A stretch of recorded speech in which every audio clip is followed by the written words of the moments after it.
டே பரமா படிடா. Hello guys, welcome back to my channel. இன்றைக்கி நம்ம என்ன சம்மரி பார்க்க போகிறோம் அப்படின்னா, the princess and the god. இதை எழுதினவங்க ஆரன் ஷெப்பர்ட். இது வந்து ஏன்ஷியன் இண்டியன் டேல். ஓகேவா? இந்த ஸ்டோரி எப்படி ஸ்டார்ட் ஆகுது அப்படின்னா, ஒரு கிங் இருக்கிறாரு. அந்த கிங்க்கு வந்து நிறைய ஒய்ஃப்ஸ் இருக்கிறாங்க. பட் எந்த ஒய்ஃபுக்குமே ஒரு குழந்தை இல்லை. அதனால் இந்த கிங்க்கு வந்து ரொம்பவே டிப்ரெஷன் ஆகிடுச்சு. ஸோ அந்த டிப்ரெஷனால் காட் தான் நம்மளுக்கு லாஸ்ட்டு சொல்யூஷன் அப்படின்னு சொல்லிட்டு கடவுள்கிட்ட ப்ரேயர் பண்ண ஸ்டார்ட் பண்ணுறாரு. ஸோ டோட்டலாக 18 வருஷம் அவர் வந்து ப்ரேயர் பண்ணுறாரு. அந்த 18 இயர்ஸ் டே அண்ட் நைட் அவர் கண்டினியூஸாக ப்ரேயர் பண்ணிட்டே இருக்கிறாரு. அட்லாஸ்ட் ஒரு காடஸ் வந்து அவரோட ப்ரேயருக்கு ஆன்சர் பண்ணுறாங்க. அந்த காடஸ் யார் அப்படின்னா சாவித்ரி. காட் ஆஃப் சன் இருக்கிறாங்க இல்லையா, அந்த சூரிய பகவானோட டாட்டர் தான் இந்த சாவித்ரி அப்படின்றவங்க. ஸோ அந்த காடஸ் சாவித்ரி வந்துட்டு இவரோட ப்ரேயருக்கு ஆன்சர் பண்ணுறாங்க. அவருக்கு ஒரு டாட்டரை வந்து கொடுக்குறாங்க. ஸோ அத்தனை ஒய்ஃபுக்கு ஒரே ஒரு பொண்ணு அவங்களுக்கு பிறக்கிறாங்க. அந்த பொண்ணுமே அவரோட ஃபேவரட் ஒய்ஃப் மூலமாக பிறக்கிறாங்க. ஸோ அந்த பொண்ணுக்கும் இவர் வந்து சாவித்ரினே நேம் கொடுக்குறாரு. ஏன்னா அந்த கடவுள் தானே இந்த குழந்தைய கொடுத்தாங்க அப்படின்னு சொல்லிட்டு அந்த பொண்ணுக்கு சாவித்ரின்னு நேம் வச்சிடுறாங்க. அந்த பொண்ணு ரொம்பவே அழகாக இருக்குது. எல்லாருமே அந்த பொண்ணு வந்து காடஸஸே வந்து பிறந்துட்டாங்க அப்படின்ற மாதிரி ரொம்பவே நல்லா பார்த்துக்கிறாங்க. இப்போ நிறைய வருஷங்கள் கடந்து போயாச்சு. அந்த பொண்ணு நல்லா வளர்ந்துட்டா. இப்போ என்னதான் அந்த பொண்ணு அழகாக இருந்தாலும், ஒரு கிங்கோட டாட்டராக இருந்தாலும், ஒரு பிரின்சஸாக இருந்தாலும், யாருமே அவளை வந்து மேரேஜ் பண்ணிக்கிறேன்னு சொல்லிட்டு எந்த பிரின்ஸுமே தேடி வரமாட்றாங்க.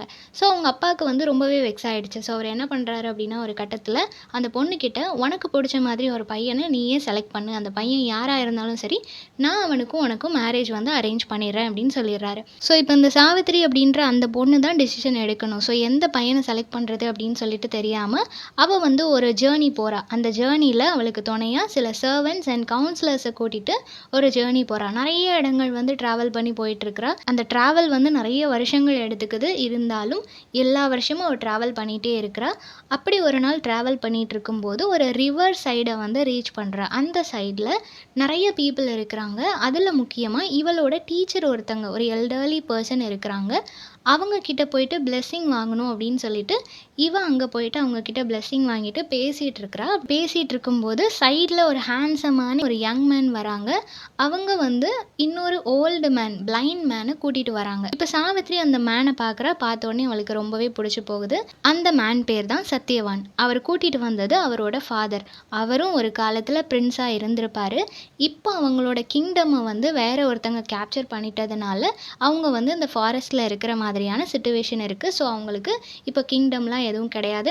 நார்மலான ஒரு லைஃப்பை தான் அவங்க லீட் பண்ணிகிட்ருக்குறாங்க. சத்யவான் அப்படின்றதுக்கு மீனிங் என்னென்னா சன் ஆஃப் ட்ரூத்.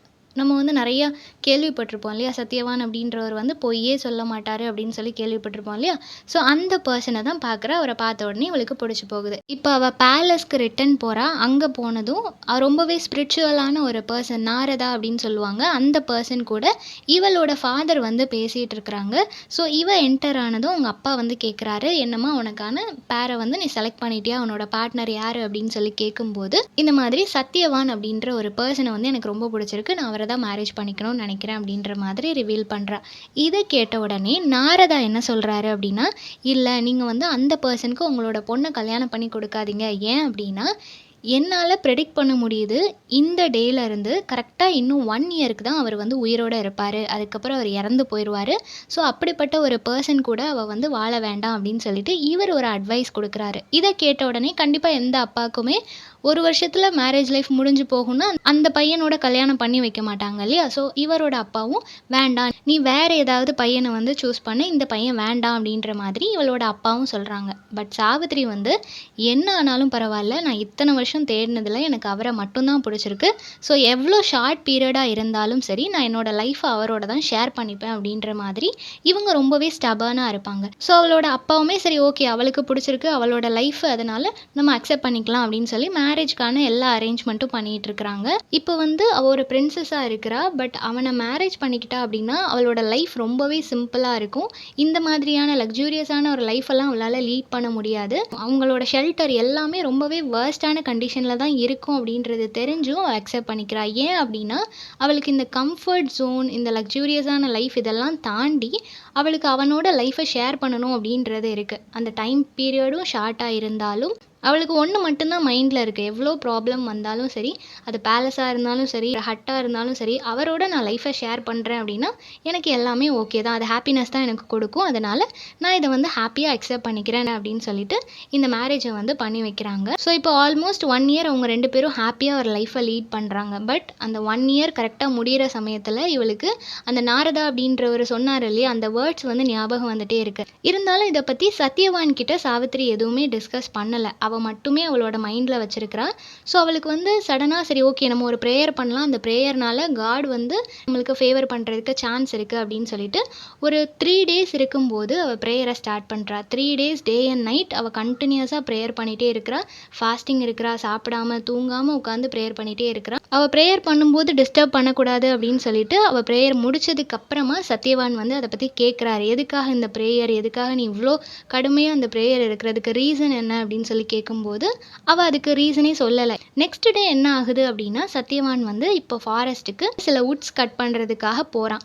அப்படி அவன் ஆக்ஸ் எடுத்துகிட்டு ப்ரிப்பேர் ஆகிட்டு இருக்கும்போது சாவித்திரி நானும் உங்களோட வரேன் அப்படின்னு சொல்கிறா. அதுக்கு சத்யவான் இல்லை நீ வீட்டில் இருந்து ரெஸ்ட் எடு, நீலாம் வர வேண்டாம் அப்படின்னு சொல்லும்போது சாவித்திரி வந்து இல்லை கண்டிப்பாக நான் உங்களோட வரணும், என்னை வந்து வீட்டில் இருக்க சொல்லாதீங்க அப்படின்னு சொல்லி ரொம்ப அடம் பிடிச்சி அவனோட சேர்ந்து அந்த ஃபாரஸ்ட்டுக்கு போகிறா. இப்போ 2 பேரும் சேர்ந்து ஒரு ஹில்ஸில் நடந்து போயிட்டுருக்குறாங்க. அங்கே போயிட்டு கொஞ்சம் ரீச் பண்ணதுக்கப்புறமா அங்கங்கே நிறைய ட்ரீஸை வந்து கட் பண்ணி போட்டிருக்கிறாங்க. அந்த ட்ரீஸ்லேருந்து தேவையான உட்ஸ் எல்லாம் கட் பண்ணுறதுக்காக இவன் அந்த ஆக்ஸ் எடுத்துகிட்டு போகிறான்.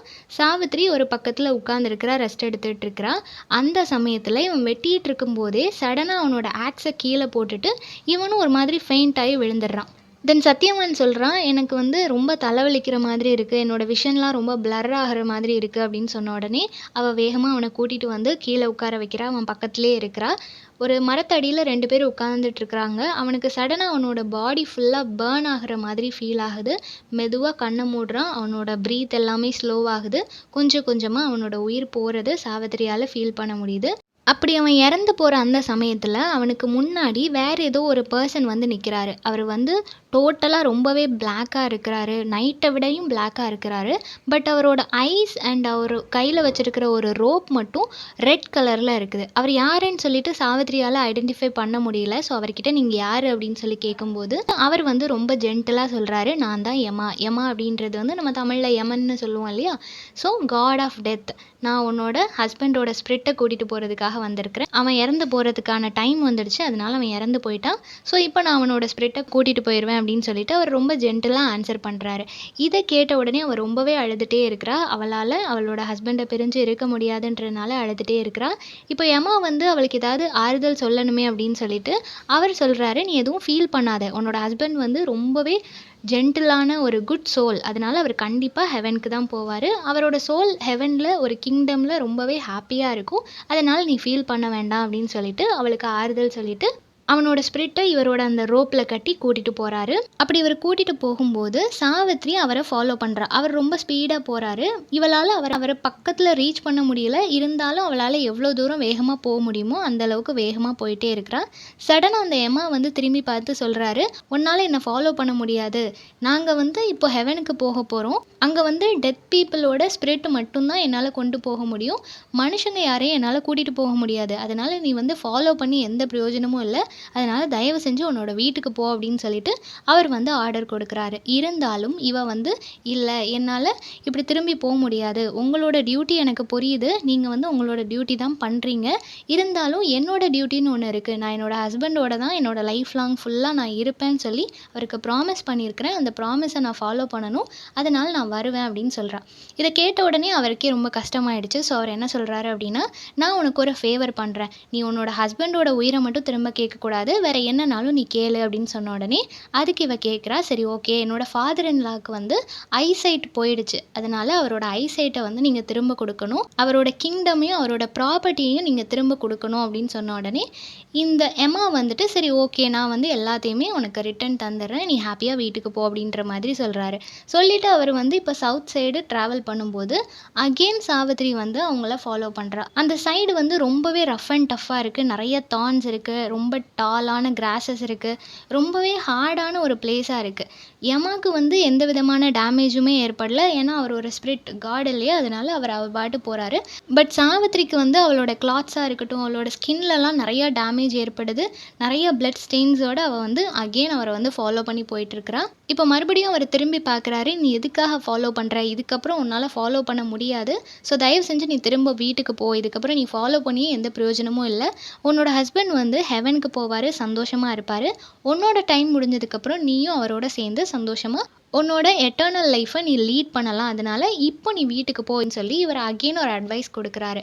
இருந்தாலும் அவளுக்கு அவளோட ஹஸ்பண்டை விட்டு போகிறதுக்கு மனசு இல்லை. ஸோ அந்த ஒரு செல்ஃப்லெஸ் லவ்வை பார்த்து அகெயின் இவருக்கு வந்து ரொம்பவே மெல்ட் ஆகிடுச்சு. ஸோ அந்த எம்மா அப்படின்றவர், நான் உனக்கு ஒன் மோர் ஃபேவர் பண்ணுறேன், உனக்கு என்ன வேணும்னு கேளு, பட் இப்போவும் உன்னோட ஹஸ்பண்டோட உயிரை மட்டும் நீ கேட்கக்கூடாது அப்படின்னு சொல்கிறாரு.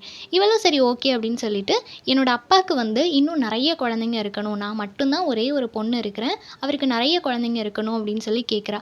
எமாவும் சரி ஓகே நீ நினச்ச மாதிரியே நடக்கட்டும் அப்படின்னு சொல்லிட்டு அகெயின் அவர் சவுத் சைடு வந்து ட்ராவல் பண்ணி போயிட்டுருக்கிறாரு. இப்போவும் சாவித்ரி வந்து அவரை ஃபாலோ பண்ணி போயிட்டே இருக்கிறா. இப்போ எமா சொல்கிறாரு, நான் ஆல்மோஸ்ட் ரீச் பண்ண போகிறேன், இதுக்கப்புறம் உன்னால் ஃபாலோ பண்ண முடியாது. ஸோ தயவு செஞ்சு நீ ஃபாலோ பண்ணாத. நீ ஃபாலோ பண்ணுறது எனக்கும் ஒரு மாதிரி இருக்குது. என்னோட பார்ட்னரை நான் பிரித்து கூட்டிகிட்டு போகிறேன்றது எனக்கும் கஷ்டமாக தான் இருக்குது. பட் இது என்னோட டியூட்டி, அவனோட டைம் முடிஞ்சிருச்சு, அதனால நான் இப்படி பண்ணி தான் ஆகணும் அப்படின்னு சொல்லிட்டு அவர் கூட்டிகிட்டு போகிறாரு. ஆனாலும் அவள் ஃபாலோ பண்ணிகிட்டே இருக்கிறத பார்த்து சரி ஓகே லாஸ்ட்டாக நான் ஒரு ஃபேவர் பண்ணுறேன், இப்போவும் நீ உன்னோட ஹஸ்பண்ட் உயிரை தவிர வேறு எதுனாலும் நீ கேட்கலாம், நான் பண்ணுறேன் அப்படின்னு சொன்ன உடனே இப்போ அவள் கேட்குறா, எனக்கு வந்து நிறைய குழந்தைங்க இருக்கணும், பட் எல்லா குழந்தையுமே சத்யவானோட குழந்தையா இருக்கணும், இதுதான் என்னோட ஃபேவர் அப்படின்னு சொல்லி கேட்ட உடனே யமா வந்துட்டு அப்படியே ஸ்டன் ஆயிட்டாரு. ஏன்னா அவளோட அறிவை பார்த்தும் இந்த அளவுக்கு லவ் அண்ட் அஃபெக்ஷனேட்டாக இருக்கிறாங்களே அப்படின்னு சொல்லிட்டும் ஆச்சரியத்தோடு பார்த்துட்டு சரி ஓகே உன்னோட நாலேஜால் என்ன நீ வந்து வின் பண்ணிட்ட, அதனால நான் உன்னோட ஹஸ்பண்டோட ஸ்பிரிட்டை உன்கிட்டே திரும்ப கொடுத்துட்றேன், நீங்கள் 2 பேரும் சந்தோஷமாக இருந்து நிறைய குழந்தைங்கள பெற்றெடுங்க, உன்னோட டைம் எப்போ முடியுமோ அப்போவே அவனோட டைமும் முடியும், அப்போவே உங்கள் 2 பேரோட ஸ்பிரிட்டையும் நான் எடுத்துக்கிறேன் அப்படின்னு சொல்லிட்டு அகெயின் அவரோட ஸ்பிரிட்டை அவகிட்டே கொடுத்துட்றான். இப்போது அவனோட ஸ்பிரிட் டைரெக்டாக அவன் இறந்த இடத்துல அவனோட பாடியை போய் சேர்ந்துருது. சாவித்ரி அவனுக்கு தேங்க் பண்ணிவிட்டு வேகமாக அவன் இறந்த அந்த இடத்துக்கு போகிறா. அங்கே போனதும் அவனுக்கு உயிர் வந்ததை பார்த்து அவள் சிரிச்சுக்கிட்டே அட் த சேம் டைம் சந்தோஷத்தில் அழுதுகிட்டே இருக்கிறா. அவளை பார்த்ததும் இவன் வந்து என்ன நடந்துச்சுன்றது தெரியாது இல்லையா, என்ன நடந்துச்சு அப்படின்னு சொல்லி அவகிட்ட கேட்குறான். பட் அவள் எதையுமே சொல்லலை. இப்போ 2 பேரும் வீட்டுக்கு திரும்ப போகிறாங்க. வீட்டுக்கு போகும்போது அவளோட ஃபாதர் இன்லாக்கு ஐசைட் வந்துடுச்சு. கொஞ்சம் வருஷத்தில் அவளோட ஃபாதருக்கும் நிறைய குழந்தைங்க இருக்கிறாங்க. இயர்ஸ் போக போக இவளுக்கும் நிறைய குழந்தைங்க பிறக்கிறாங்க. தென் ரொம்ப வருஷம் கழித்து இவங்க 2 பேருக்கும் வயசானதுக்கப்புறமா எப்போ சாவித்திரிக்குன்னு டெத் டைம் கொடுத்துருந்துச்சோ அதே டைமில் சத்யவானும் இறந்து போகிறாரு.